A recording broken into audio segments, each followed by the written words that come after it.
வசனம் 12 முதல் 17 வரை. நீங்கள் கடவுளால் தேர்ந்து கொள்ளப்பட்டவர்கள், அவரது அன்பிற்குரிய இறைமக்கள். எனவே அதற்கசைய பரிவு, இரக்கம், நல்லெண்ணம், மனத்தாழ்மை, கனிவு, பொறுமை ஆகிய பண்புகளால் உங்களை அணி செய்யுங்கள். ஒருவரை ஒருவர் பொறுத்துக் கொள்ளுங்கள்.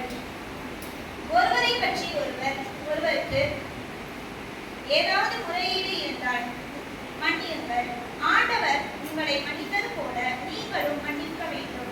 இவை அனைத்திற்கும் மேலாக அன்பையே கொண்டிருங்கள். அதுவே இவை அனைத்தையும் கிடைத்து நிறைவு பெற செய்யும். கிறிஸ்து அருளும் அமைதி உங்கள் உள்ளங்களை நெறிப்படுத்துவதாக.